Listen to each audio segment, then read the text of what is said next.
코로나가 심상치 않아 보입니다. 어떻게 다들 더 지금까지 잘 이렇게 주의해 온 것처럼 조심하고 또 잘 방역에 잘 이렇게 참여하셔서 코로나가 끝날 때까지 건강하게 잘 주님께 집중하는 시간으로 더 담아갔으면 좋겠습니다.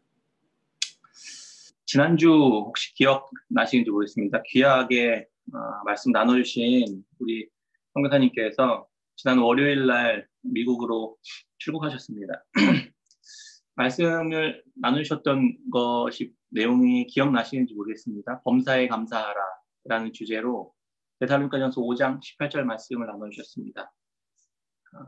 일찍 남편을 천국으로 보내시면서 동시에 선교사님께서 하신 고백은 하나님께 감사하는 것이었습니다. 남편을 떠나 보내면서 감사하라니 이게 상식적으로 이 둘은 좀 매치가 안 되고 말이 안 되지 않습니까? 감사할 조건이 있어야 감사를 하는 것이 정상인데 그렇지 않을 때에도 감사가 나온다는 게 우리는 많이 납득되지 않는 것들을 보게 됩니다. 그런데 그 안에 신앙의 깊은 차원의 비밀이 숨겨져 있음을 들었습니다. 이해되지 않고 납득되지 않는 현실 속에 바로 하나님의 믿음과 구원의 감격이 그 비밀과 신비로 녹아 있었던 겁니다. 이해할 수 없는 고난인 남편의 죽음과 하나님께 대한 감사, 이 사이에 선교사님의 삶 속에 분명히 어떤 일들이 있었던 것입니다. 어떤 한순간에 이루어진 게 아니고 한 달, 1년, 3년 이렇게 아무 일 없이 평범한 시간처럼 보이는 날들이 지나가면서 선교사님 생각과 이해 속에 하나님 안에서 발견되었던 무언가가 있었던 겁니다. 이게 바로 믿음과 신앙의 신비이고 비밀이 아닐까 하는 생각을 해봤습니다. 그 안에 고난과 감사 이 사이에 어떤 일이 있었던 것일까? 우리가 묵상하고 있는 이 욥기를 통해 우리도 이 신앙의 신비와 비밀들을 알아가고 배워갔으면 좋겠습니다. 욥기는 누가 지었는지 언제 지었는지 밝혀진 것이 없습니다. 그런데 최근 학자들의 연구에 의하면 포로 후기, 그러니까 6세기 후반부터 5세기 전반에 활동한 지혜자라고 추정됩니다. 얼마 전 우리가 묵상했었던 역대하 말씀의 배경이 욥기가 쓰여졌던 시대입니다.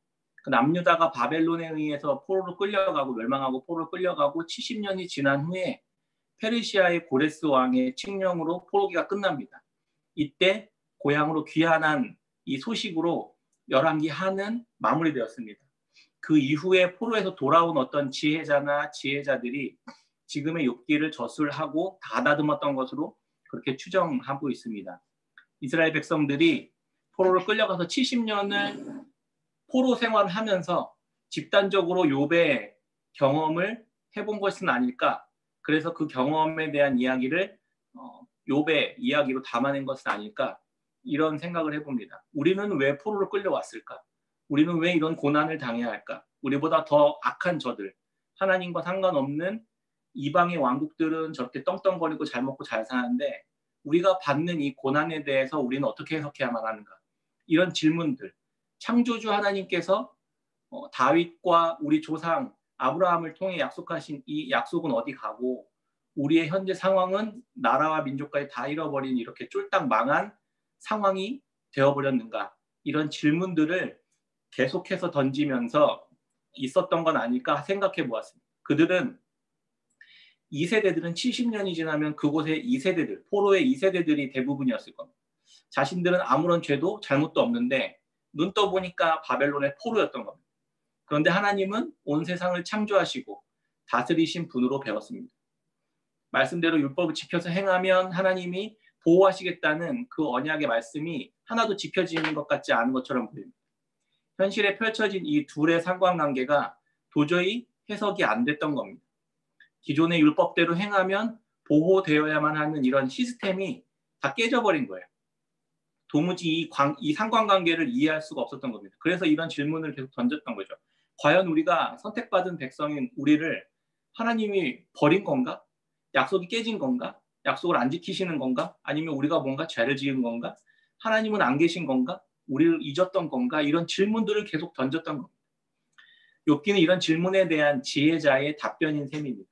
욥기는 시가 서이면서 지혜서로 분류됩니다. 욥기에는 어떤 지혜가 담겨 있을까요?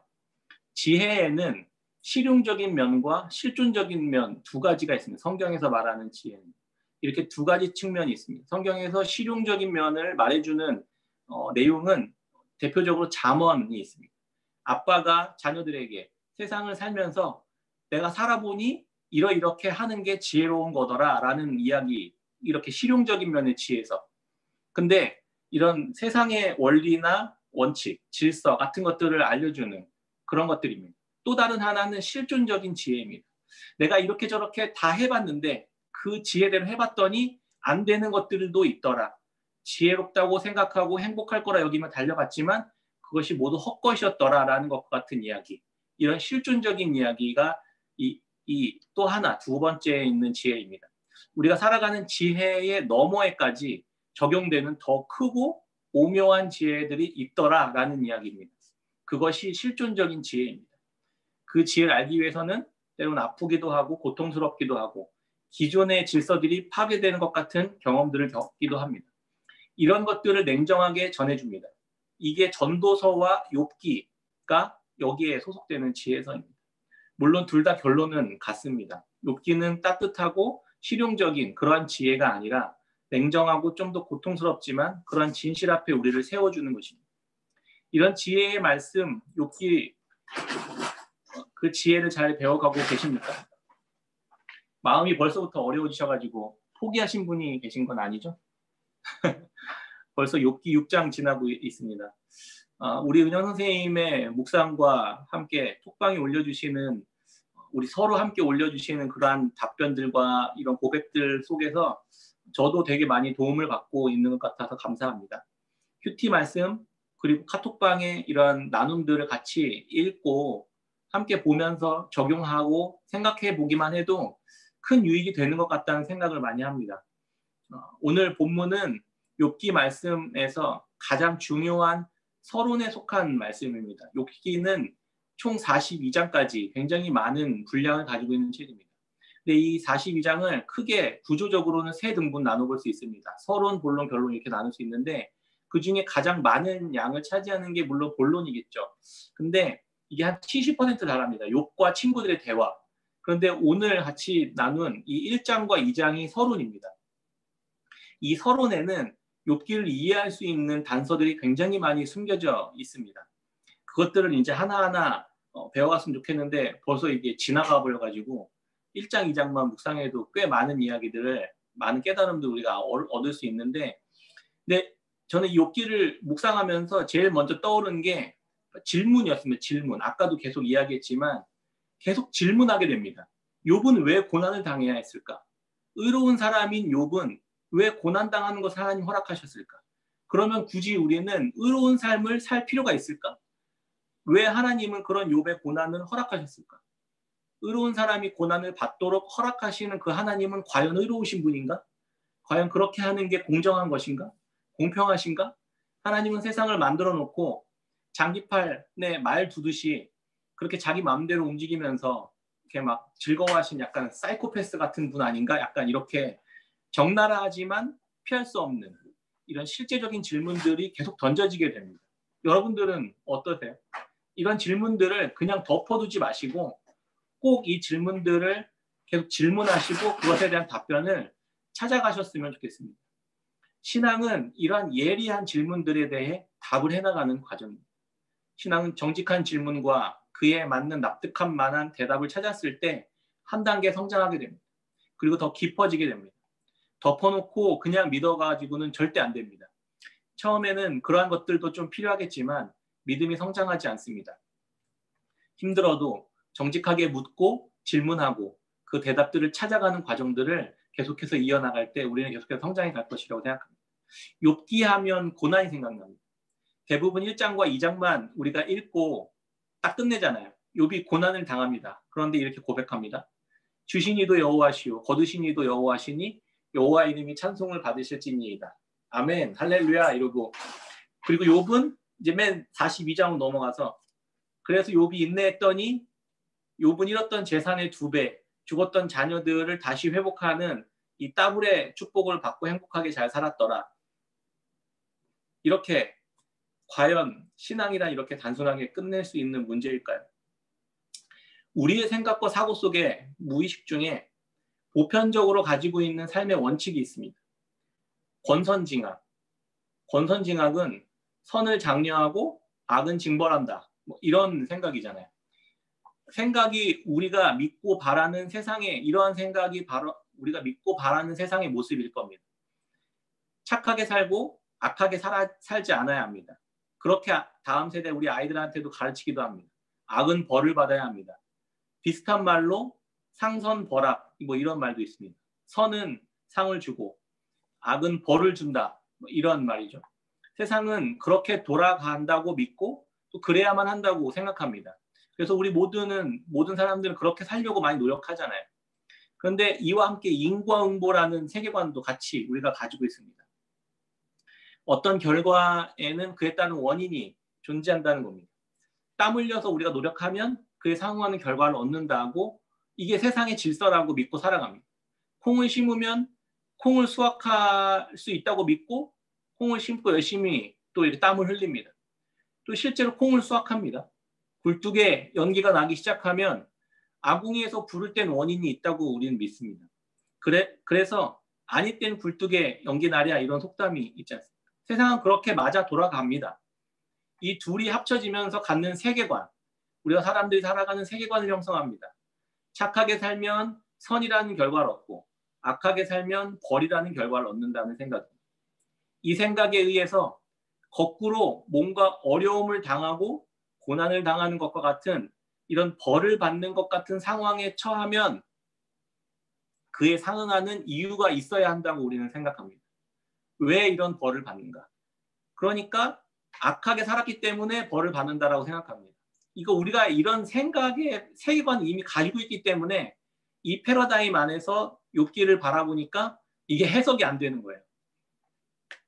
그런데 아무런 이유를 발견할 수 없을 때 우리는 혼란에 빠지게 됩니다. 이게 바로 욥기에서 다루는 주제, 의인이 받는 고난과 고통의 문제입니다. 이 문제를 우리는 어떻게 해석해야 될까요? 욥기의 서론인 이 1장과 2장에서 결론으로 보여지는 이야기를 우리에게 들려줍니다. 저는 욥기를 읽으면서 많은 생각이 든 생각이 우리가 가진 기존의 질서와 원칙들을 무너뜨리는 하나님에 대해 생각해 보게 되었습니다. 욥기의 시작은 이렇습니다. 욥기 1장 1절에 우스 땅에 욥이라 불리는 사람이 있었는데 그 사람은 온전하고 정직하여 하나님을 경외하며 악에서 떠난 자더라. 성경은 욥에 대해서 정의를 딱 이렇게 내리고 시작합니다. 온전하고 정직하여 하나님을 경외하며 악에서 떠난 자. 이 사람이에요. 이런 사람이라고 정의를 딱 내리고 시작합니다. 더 이상 흠잡을 데 없는 사람이라는 말이에요. 욥은 잘못한 게 하나도 없습니다. 자녀들은 잔치를 베풀고 막 먹고 마십니다. 욥은 행여나 자녀들이 실수해서 죄를 지었을까 봐 끝나고 나서 하나님께 번제도 드렸습니다. 성경은 말합니다. 욥의 행위가 항상 이러하였더라. 욥의 행위는 흠잡을 데가 없었더라. 이런 말입니다.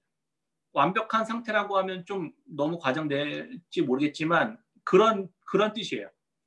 하나님은 그에게 부와 평안과 번영을 약속하신 대로 또 주셨습니다. 말씀대로 선을 행하고 그에 따라 상을 받은 겁니다. 이게 5절까지의 이야기예요. 여기까지는 아무런 문제가 없습니다. 그런데 이런 욥에게 갑자기 나쁜 일들이 동시다발적으로 일어나기 시작합니다. 욥의 종들이 달려와서 소식을 전합니다. 주인님, 이렇게 스바 사람들이 막 갑자기 우리가 있는데 닥쳐서 칼로 죽이고 노략질 당했습니다. 저만 간신하였습니다. 또 다른 종이 와서 하나님의 불이 하늘에서 떨어져서 양과 종들 다 태워버렸습니다. 그리고 또 다른 종이 와서 갈대아 사람들이 나타나서 낙타와 다 빼앗고 종들 다 죽였습니다. 또 갑자기 또 다른 종이 와서 큰 바람이 불어서 집의 기둥이 무너져가지고 그 안에 있던 우리 주인의 자녀들이 다 죽었습니다. 상상만으로도 끔찍하고 절망스러운 일이 한순간에 벌어진 겁니다. 이때 욥은 이렇게 고백합니다. 우리가 너무 잘 알고 있는 내용이에요. 욥기 1장 20절. 욥이 일어나 겉옷을 찢고 머리털을 밀고 땅에 엎드려 예배하며 이르되 내가 모태에서 알몸으로 나왔사온즉 또한 알몸이 그리로 돌아가올지라. 주신 이도 여호와시요 거두신 이도 여호와시오니 여호와 이름이 찬송을 받으실지니이다 하고 이 모든 일에 욥이 범죄하지 아니하고 하나님을 향하여 원망하지 아니하니라. 평생 정직하고 성실하게 일군 자신의 재산을 한순간에 갑자기 다 잃었습니다. 자녀들도 한순간에 집이 다 붕괴되어 매몰되어 죽어버렸습니다. 그런데 욥이 엎드려 예배했습니다. 대단한 믿음 아닙니까? 그의 고백에 엄청난 통찰이 들어있습니다. 애초에 나는 알몸으로 시작한 사람입니다. 그러니 알몸으로 돌아가도 하나도 손해가 되는 게 아닙니다. 주신 분도 하나님이고 거두신 분도 하나님이십니다. 주시건 거두시건 다 하나님이 찬송 받으실 것입니다. 세상을 이렇게만 살 수 있다면 얼마나 어떤 고난과 고통이 문제가 될까 싶습니다. 욥기는 읽는 곳마다 질문 다 투성입니다. 어떻게 욥이 이런 믿음을 가질 수 있었을까 하는 질문도 들지만 왜 욥이 이런 고난을 당해야 하는가 하는 질문도 듭니다. 근데 성경이 말해주는 그 원인, 욥이 고난을 이런 말도 안 되는 고난을 당하는 원인에 기가 막혀버립니다. 바로 하나님과 사탄이 거래를 했기 때문입니다. 원인이. 의로운 사람 욥에 대한 소개가 끝나고 1장 6절부터 장면이 완전히 바뀝니다. 욥이 살고 있는 이 세상의 이야기에서 하늘의 이야기로 갑자기 장면이 바뀝니다.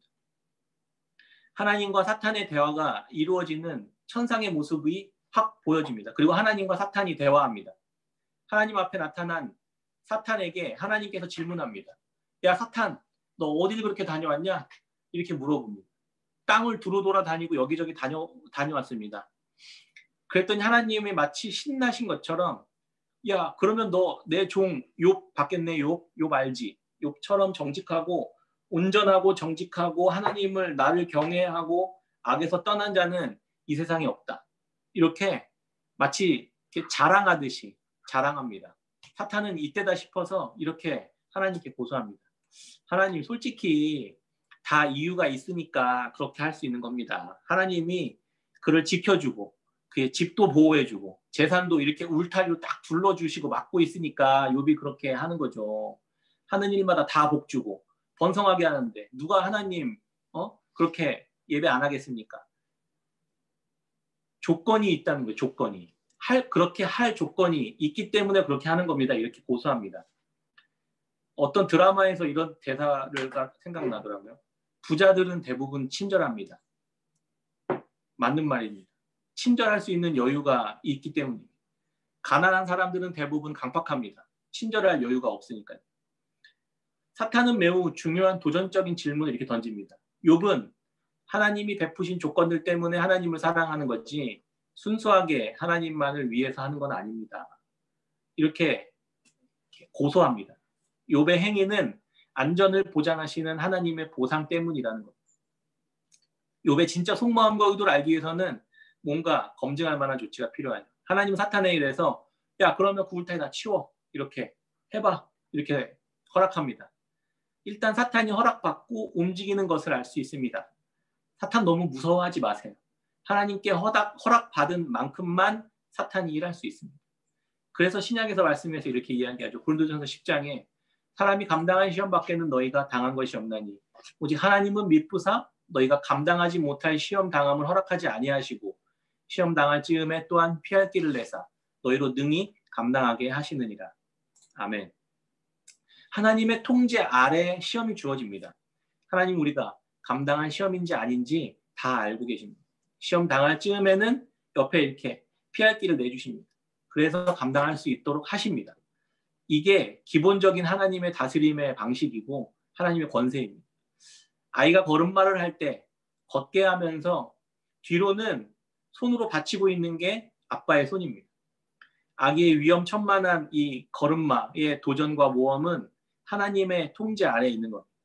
저희 아이들이 두발 자전거를 배울 때 제가 그 뒤에 붙잡고 허리 숙이고 몇 킬로미터를 뛰어다녔는지 모릅니다. 지금은 마음껏 우리 아이들이 두발 자전거를 자유롭게 탑니다. 하나님의 통제와 보호 아래, 그 보호의 손 아래 우리의 위험은 노출되어 있는 겁니다. 그런데 이 노출이 우리 눈에는 굉장히 심각한 위험으로 보입니다. 욥의 삶의 울타리가 하나 둘 무너져 내리기 시작합니다. 욥의 생명을 제외한 모든 것들이 다 파괴되었습니다. 그럼에도 욥은 하나님을 예배했고 하나님의 손길을 인정했습니다. 이때 또 질문이 던져지죠. 그럼 어쨌든 하나님이 욥을 놔두고 사탄과 내기를 한 거네. 욥은 하나님과 사탄의 내기에 노란한 피해자구나. 이런 생각이 들지 않습니까? 하나님은 세상을 만들고 체스판에 말 옮기듯이 장난치고 이렇게 약간 갖고 놀고 이렇게 시험하면서 테스트하면서 즐기고 있는 것 같은 그런 약간 느낌이 좀 들지 않습니까? 왜 이렇게 냉소적인 질문을 제가 잘 하는지 아시죠? 힘든 일 당할 때, 어려운 일 당할 때 다 제가 했었던 질문들이기 때문입니다.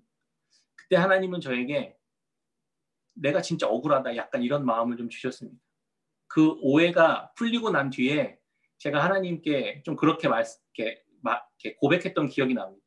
하나님, 이제 제가 오해했었던 것처럼 다른 사람들이 하나님에 대해 오해하는 걸 제가 좀 풀어줄 수 있는 그런 사람이 되면 좋겠습니다. 이렇게 약속했습니다. 하나님에 관해 제가 꼭 당부드리고 싶은 말씀이 있습니다. 하나님은 지금 그러한 질문들에 대해서 너무 억울해하십니다.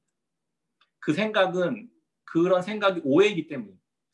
아빠는 자전거를 마음껏 안전하고 즐겁게 타도록 하기 위한 의도이고 목적이지 위험천만한 위기 속으로 아이들을 내몰고 자빠지게 하고 무릎 다치게 하고 까지게 하고 그래서 막 넘어지면은 야 쌤통이다 야 너 웃고 막 조롱하고 거 봐라 내가 네 자빠질 줄 알았다 이러면서 정지하시는 그런 아빠는 없습니다 세상에. 그런데 아이들이 하루 종일 몇 날 며칠 허리 숙이고 뛰어다닌 아빠에게 날 다치게 하고 넘어지게 하고 웃었던 아빠가 그런 아빠구나라고 생각하지 않잖아요. 하나님이 왜 사탄에게 그렇게 거래 같은 상황을 만드신 걸까요? 하나님은 전지전능하신 분입니다. 하나님께서 사탄에게 야, 너 욥 봤어? 욥? 그는 온전하고 정직하여 하나님을 경외하고 악에서 떠난 자다라고 하나님이 선언해 주셨습니다. 만약에 사탄의 말대로 하나님의 울타리를 걷어내는 순간 욥이 돌변하면 하나님은 어떻게 될까요? 하나님은 완전 무결하고 전지전능하심을 잃게 되는 겁니다. 하나님은 욥이 앞으로 하게 될 선택에 자신의 신적 존재 전부를 걸었던 겁니다. 온 우주가 보는 앞에서 사탄이 보는 앞에서 전지전능하신 창조주 하나님께서 신으로서의 자기 명예와 권위를 밀물과 같은 욥 한 사람의 선택에 걸었던 겁니다. 하나님의 이 마음을 생각할 수 있었으면 좋겠습니다. 사탄과의 이 내기는 하나님의 생명이 걸려있는 아주 중차대한 내기라면 내기인 것입니다. 하나님이 그 욥에게 자기의 모든 것을 걸어 맡긴 겁니다. 지금까지 우리의 삶을 안전하게 울타리를 치고 보호하신 하나님의 손을 떼신 것은 우리가 악을 행했기 때문이 아닙니다. 인과응보, 상선벌악이라는 하나님이 세우신 일반적인 질서가 깨졌습니다. 악을 행함으로 인해 벌을 받는 상황이 아니라 창조주 하나님께서 자신의 모든 명예와 신적 권위를 욥에게 다 걸고 사탄 앞에서 욥을 신뢰한 선택의 결과로 주어진 아주 특수한 상황을 하나님이 만드신 겁니다. 하나님은 하나님의 자녀들인 우리들에게 자신의 모든 것을 내어주셨습니다. 자신의 생명을 걸은 겁니다. 우리는 그런 말도 안 되는 하나님의 특별한 선택과 사랑과 은혜를 입은 자들인 것입니다.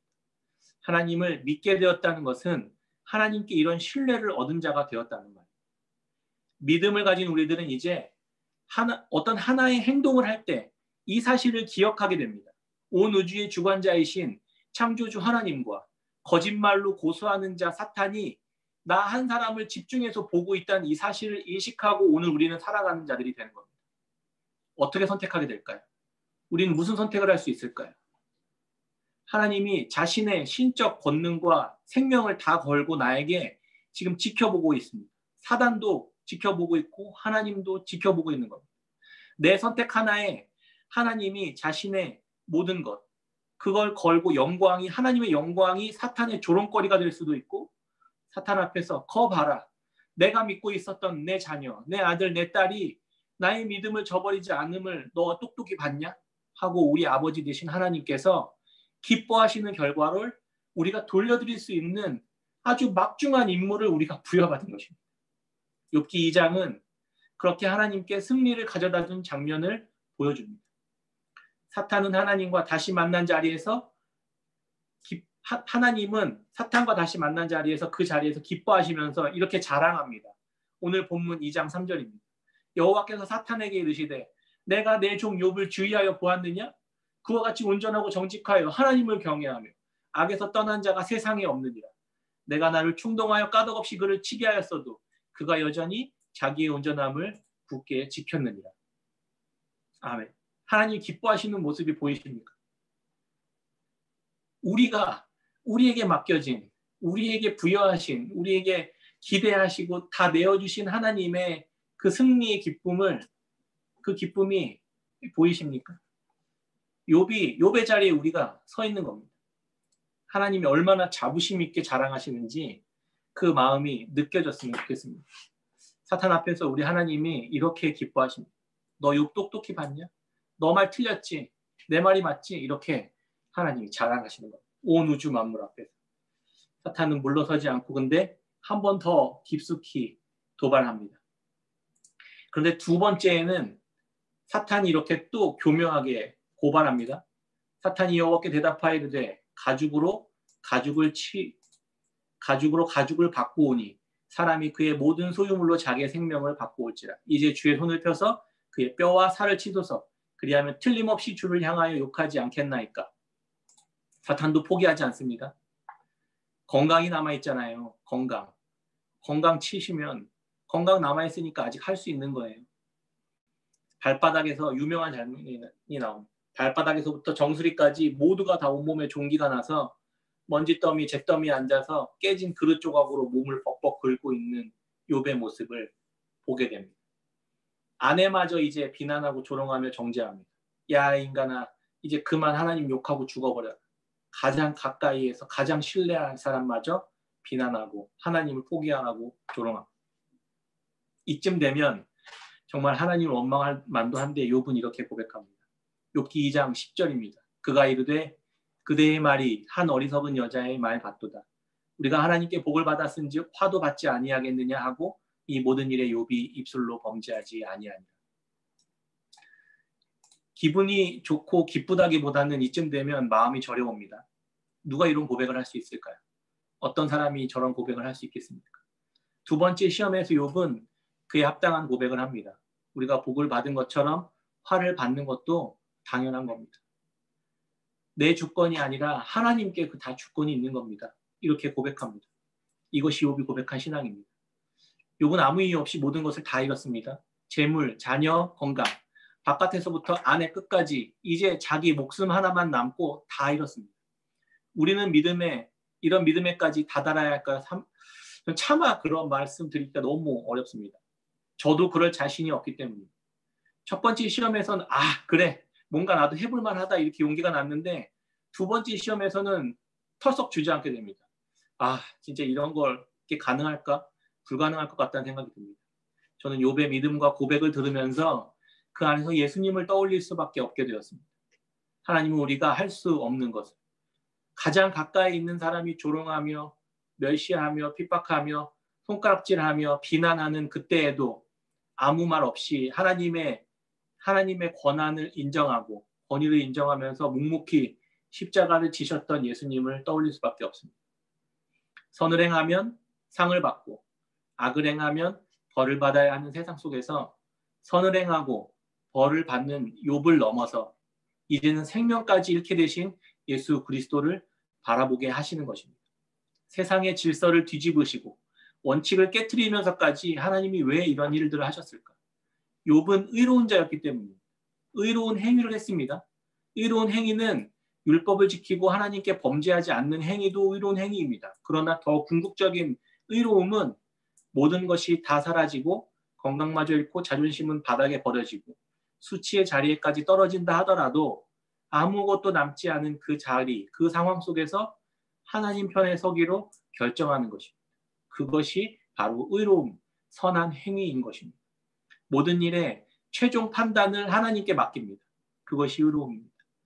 예수님은 십자가에 달리시면서 나의 하나님 어찌하여 나를 버리셨나이까 하며 하나님께 탄식했지만 그 탄식 자체가 하나님을 향한 신뢰였던 겁니다. 그게 의로움입니다. 그리고 하나님께 최종 판단을 맡기시고 십자가에 죽으셨습니다. 그렇게 욥도 자신의 몰락과 상실과 파멸의 현장 속에서 하나님의 주권을 인정하고 하나님께 의로운 행위를 행한 자가 된 것입니다. 이상합니다. 그런데 아직 하나님의 반응이 없습니다. 아까처럼 하나님이 사탄 앞에서 이렇게 뭔가 해야 되는데 아까 같은 하나님의 반응이 없습니다. 그리고 이제 친구들과의 대화로 넘어갑니다. 하나님은 42장에서야 뒷부분 후반부가 돼서야 그때 등장하십니다. 그 전까지 하나님은 하나님의 판단이 기다려지고 유보됩니다. 믿음의 길을 떠난 우리들의 삶이 욥기 한편에 녹아있는 것 같습니다. 앞으로 수많은 의심과 질문들과 조롱과 비난과 처참한 상황 속에서 인과응보, 상성벌락이라는 반쪽짜리 세계관과 맞서야 할 일이 남아있게 된 겁니다.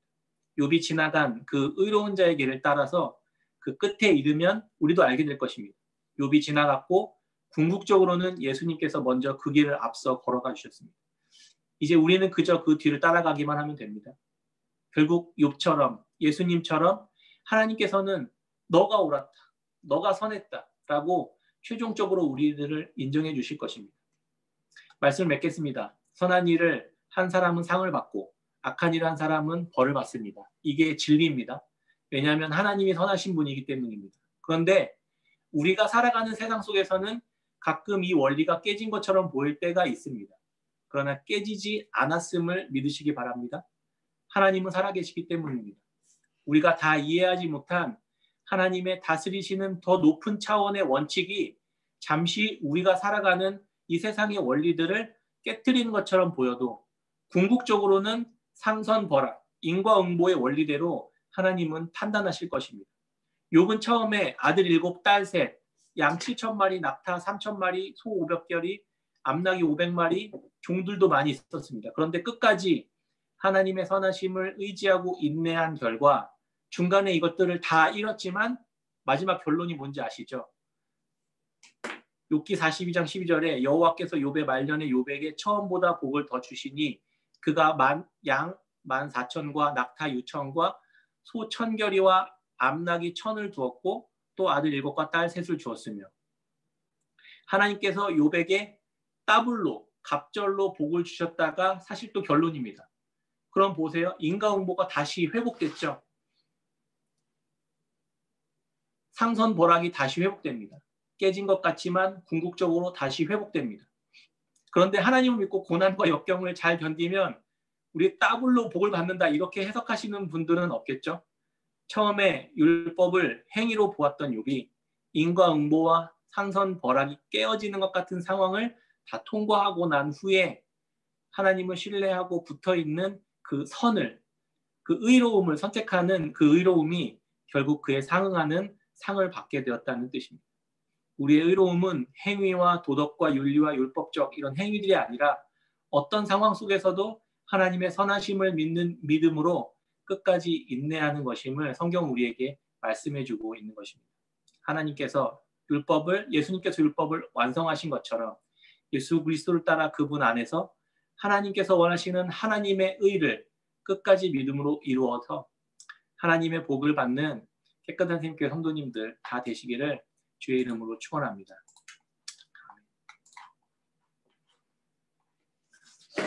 우리 같이 찬양하시고 기도하고